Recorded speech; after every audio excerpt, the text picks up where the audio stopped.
பங்குச்சந்தை என்றால் என்ன? பங்குச்சந்தை என்பது ஒரு பாதுகாப்பான முதலீடா? பங்குச்சந்தையில் நாங்கள் அதிக வருமானத்தை பெற்றுக்கொள்ள முடியுமா?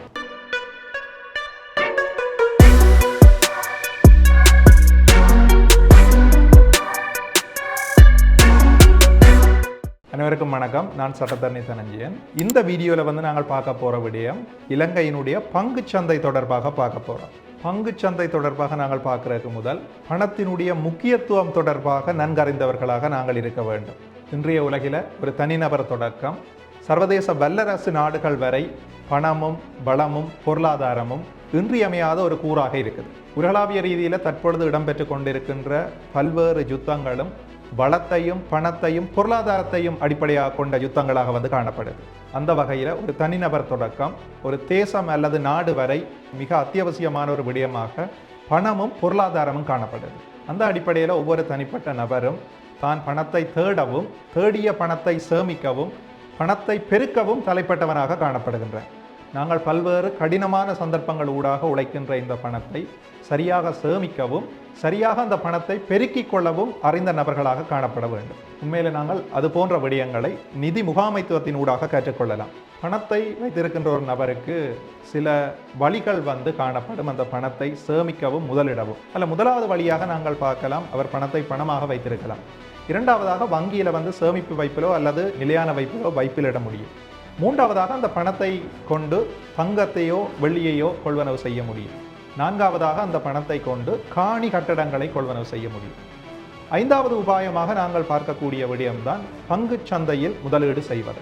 இவ்வாறாக பல வழிகளிலே நாங்கள் எங்களிடம் இருக்கின்ற இந்த பணத்தை மீள பெருகக்கூடிய வகையிலே முதலீடு செய்யக்கூடியதாக காணப்படுகின்றது.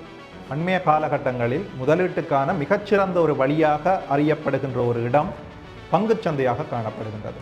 இலங்கையினுடைய பங்குச்சந்தையை நாங்கள் பார்க்கின்ற போது இலங்கையினுடைய அதி உயர் செல்வந்தர்கள் அனைவரும் முதலீடு செய்கின்ற ஒரு இடமாக இலங்கை பங்குச்சந்தை காணப்படுகின்றது.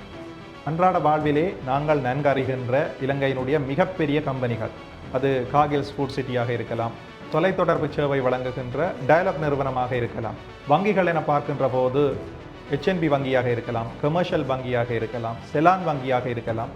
இவ்வாறு இலங்கையினுடைய மிகப்பெரிய தனியார் நிறுவனங்கள் அனைத்தும் பட்டியல் படுத்தப்பட்ட கம்பெனிகளாக பங்குச்சந்தையிலே தங்களுடைய பங்குகளை விற்பனை செய்கின்ற கம்பெனிகளாக காணப்படுகின்றது. இலங்கையினுடைய பங்குச்சந்தையான கொழும்பு பங்கு பரிவர்த்தனை நிலையத்திலே 286 கம்பெனிகள் தங்களுடைய பங்குகளை விற்கவும் வாங்கவும் ஏற்ற வகையிலே பட்டியல் படுத்தி இருக்கின்றன.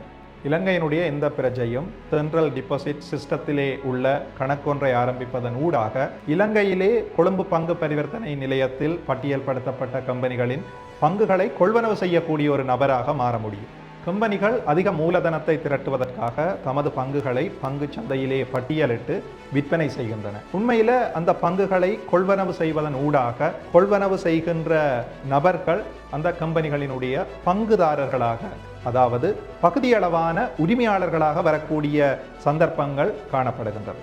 உரிமையாளர்கள் என்பதற்கு அப்பால் பல்வேறு நன்மைகளை பல்வேறு பிரதிபலன்களை பெறக்கூடியதாக அந்த பங்குதாரர்கள் மாறுவார்கள். பங்குச்சந்தையிலே முதலிடுவதன் ஊடாக எங்களுக்கு கிடைக்கக்கூடிய முதலாவது பிரதிபலனாக நன்மையாக நாங்கள் பார்க்கக்கூடிய விடயம் டிவிடெண்ட்ஸ், அதாவது பங்கு லாபம் கிடைக்கும். ஒவ்வொரு குறித்த கம்பெனியும் ஒவ்வொரு நிதியாண்டிலும் தான் உழைக்கின்ற லாபத்தில் இருந்து ஒவ்வொரு பங்குக்கான லாபத்தை கணக்கிட்டு அந்த நிதியாண்டினுடைய முடிவிலே அந்த பங்குகளுக்கு ஒதுக்கீடு செய்யும். அந்த அடிப்படையில் குறித்த கம்பெனியினுடைய பங்குகளை கொள்வனவு செய்த நபர்களாக நாங்கள் குறித்த பங்குக்கான பங்கு லாபத்தை பெற்றுக்கொள்ள முடியும். இது பங்கு சந்தையில முதலீடு செய்வதன் ஊடாக நாங்கள் பெற்றுக்கொள்ளக்கூடிய நேரடியான ஒரு வருமானமாக லாபமாக கருதப்படும். கடந்த நிதியாண்டில் HNB வங்கி, கமர்ஷியல் வங்கி போன்ற வணிக வங்கிகள் பெரிய அளவிலான லாபத்தை பங்கு லாபமாக தங்களுடைய பங்குதாரர்களுக்கு வழங்கியிருந்ததை காணக்கூடியதாக இருந்தது. அதே மாதிரியாக ஒவ்வொரு நிதியாண்டும் தாங்கள் உழைக்கின்ற லாபத்திலிருந்து அநேகமான கம்பெனிகள் தமது பங்குதாரர்களுக்கு பங்கு லாபத்தை வழங்கும். பங்குச்சந்தை முதலீட்டிலே நாங்கள் பெறக்கூடிய இரண்டாவது வருமானம் என்னவென்றால் மூலதன லாபம். அதாவது நாங்கள் ஒரு பங்கொன்றை கொள்வனவு செய்கின்ற போது கொள்வனவு செய்கின்ற திகதியில் காணப்படுகின்ற விலையிலும் பார்க்க அந்த பங்கினுடைய விலை அதிகரித்தால் அதனை விற்பனை செய்வதன் ஊடாக நாங்கள் மிகுதியான பணத்தை பெற்றுக்கொள்ள முடியும். அந்த பணத்தை நாங்கள் மூலதன லாபம், அதாவது கேபிட்டல் கெயின் என அழைப்போம். அந்த அடிப்படையில் ஒவ்வொரு பங்கும் நாங்கள் கொள்வனவு செய்கின்ற பெறுமதியில் இருந்து அதிகூடிய பெறுமதியை அடைகின்ற போது அந்த பங்கை நாங்கள் விற்பனை செய்வதன் ஊடாக மூலதன லாபத்தை பங்குச்சந்தையிலே நாங்கள் பெற்றுக்கொள்ளலாம். இது பங்குச்சந்தையிலே அநேகர் எதிர்பார்க்கின்ற பிரதான ஒரு வருவாயாக காணப்படுகின்றது. மூன்றாவதாக பங்குச்சந்தையிலே முதலீடு செய்வதன் ஊடாக எங்களுக்கு கிடைக்கக்கூடிய ஒரு அனுகூலம், எங்களுடைய முதலீடுகளை பரவலாக்கம் செய்து முதலீடு செய்யக்கூடியதாக இருக்கும். அதாவது நாங்கள் எங்களுடைய இன்வெஸ்ட்மெண்ட்ஸை டைவர்சிஃபை பண்ணக்கூடியதாக இருக்கும். எங்களுடைய முதலீடுகளை பரவலாக்கம் செய்வது என்றால் என்ன என்று பார்க்கின்ற போது உண்மையிலே பங்கு சந்தையிலே உள்ள கம்பெனிகள் பல்வேறுபட்ட கம்பெனிகளாக காணப்படும். உணவு உற்பத்தியிலே ஈடுபடுகின்ற சில கம்பெனிகள் காணப்படும். நிதி சேவையை வழங்குகின்ற வங்கி சேவையை வழங்குகின்ற சில கம்பெனிகள் காணப்படும். உற்பத்தியிலே ஈடுபடுகின்ற சில கம்பெனிகள் காணப்படும். தொழில்நுட்பம் தொடர்பான சேவையை வழங்குகின்ற கம்பெனிகள் காணப்படும். இவ்வாறு பல்வேறு சேவைகளையும் வழங்குகின்ற கம்பெனிகளாக பங்கு சந்தையிலே பட்டியல்படுத்தப்பட்ட கம்பெனிகள் காணப்படும். இந்த கம்பெனிகளில் நாங்கள் தெரிவு செய்து பல்வேறு செக்டர்ஸை சேர்ந்த நிதி சேவையை வழங்குகின்ற, உற்பத்தியில் ஈடுபடுகின்ற, தொலைத்தொடர்பு சேவையை வழங்குகின்ற, கப்பல் போக்குவரத்து சேவையை வழங்குகின்ற என பல்வேறு விதமான கம்பெனிகளிலும் நாங்கள் முதலீடு செய்யக்கூடியதாக இருக்கும். குறித்த அந்த கம்பெனிகள் லாபம் ஈட்டுகின்ற போது அந்த கம்பெனிகளில் இருந்து நாங்கள் பங்கு லாபத்தை பெறக்கூடிய நபர்களாகவும், குறித்த கம்பெனிகளினுடைய பங்குகள் உச்ச விலையை அடைகின்ற போது அதிலிருந்து நாங்கள் மூலதன லாபத்தை பெறக்கூடிய நபர்களாகவும் காணப்படுவோம். இது பங்குச்சந்தையில் நாங்கள் முதலீடு செய்வதன் ஊடாக பெறக்கூடிய மூன்றாவது ஒரு பிரதிபலனாக காணப்படுகின்றது. பங்குச்சந்தை முதலீடு தொடர்பாக நாங்கள் பெற்றுக்கொள்ளக்கூடிய நான்காவது நன்மை, பங்குச்சந்தையிலே நீங்கள் உழைக்கின்ற வருமானங்கள், பெறுகின்ற மூலதன லாபங்களுக்கு வரி விதிப்பு கிடையாது. சாதாரணமாக நீங்கள் ஒரு வணிக கர்மத்திலே ஈடுபட்டு குறித்த வணிகத்திலிருந்து லாபம் ஈட்டினால் அதற்கு நீங்கள் வருமான வரியை செலுத்த வேண்டும். ஆனால் பங்குச்சந்தையிலே நீங்கள் பெறுகின்ற மூலதன லாபம் அல்லது பங்கு சந்தையிலே பெறுகின்ற பங்கு லாபத்திற்கு நேரடியாக நீங்கள் வரி கட்ட வேண்டிய அவசியம் கிடையாது. இது உண்மையிலே பங்கு சந்தையிலே முதலீடு செய்கின்றவர்களுக்கு கிடைக்கின்ற மிகப்பெரிய ஒரு வரப்பிரசாதமாக கருதப்படுகின்றது. பங்குச்சந்தை முதலீட்டிலே கிடைக்கின்ற அடுத்த மிக முக்கியமான ஒரு நன்மை லிக்விடிட்டி, அதாவது திரவத்தன்மை கொண்ட முதலீட்டு உபாயமாக இந்த பங்குச்சந்தை முதலீடு காணப்படுகின்றது. திரவத்தன்மை என நாங்கள் பார்க்கின்ற போது எங்களுக்கு எப்பொழுதெல்லாம் பணம் தேவையாக உள்ளதோ அந்த நேரத்தில் சந்தையிலே இருக்கின்ற சந்தை பெறுமதிக்கு குறித்த பங்கை நாங்கள் விற்றுவிட்டு அந்த பங்கிற்கான பணப்பெறுமதியை பெற்றுக்கொள்ளக்கூடியதாக இருக்கும். அந்த பங்கை உடனடியாகவே நாங்கள் பணமாக மாற்றக்கூடிய சந்தர்ப்பம் பங்குச்சந்தை முதலீட்டிலே காணப்படுகின்றது. இது ஏனைய முதலீடுகளோடு ஒப்பிடுகின்ற போது பங்குச்சந்தை முதலீட்டிலே காணப்படுகின்ற ஒரு சிறப்பியல்பாக காணப்படுகின்றது.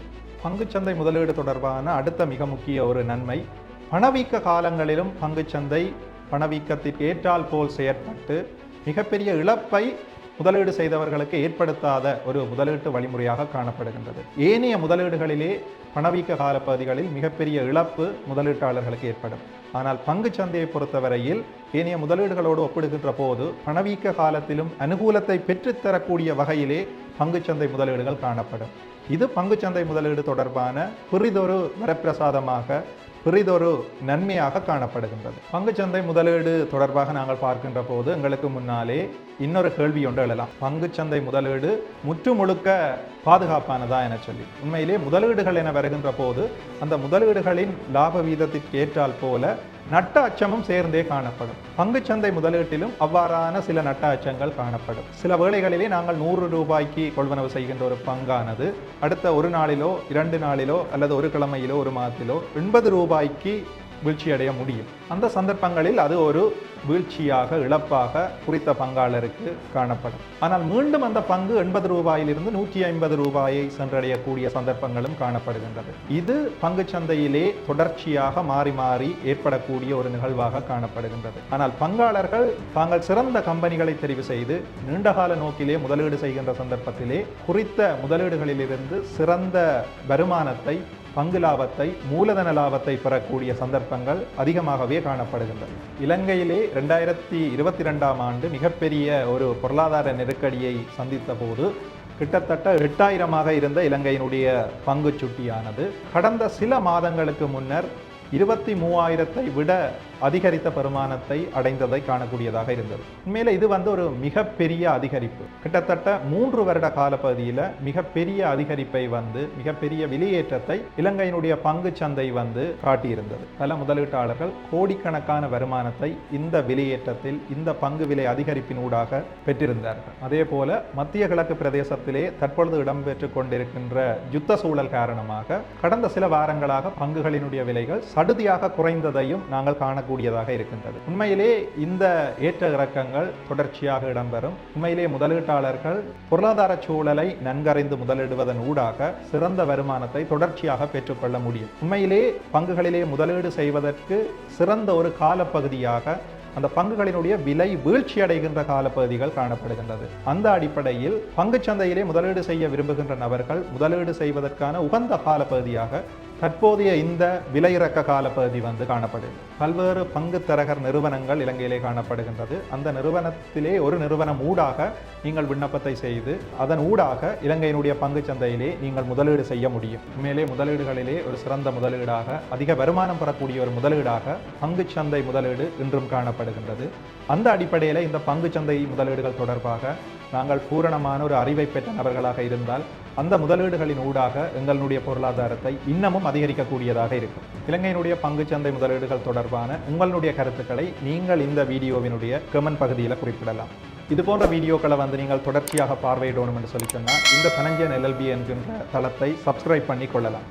தமிழால் அறிவார்ந்த சமூகம் ஒன்றை உருவாக்குவோம். நான் சட்டத்தரணி தனஞ்சயன். நன்றி, வணக்கம்.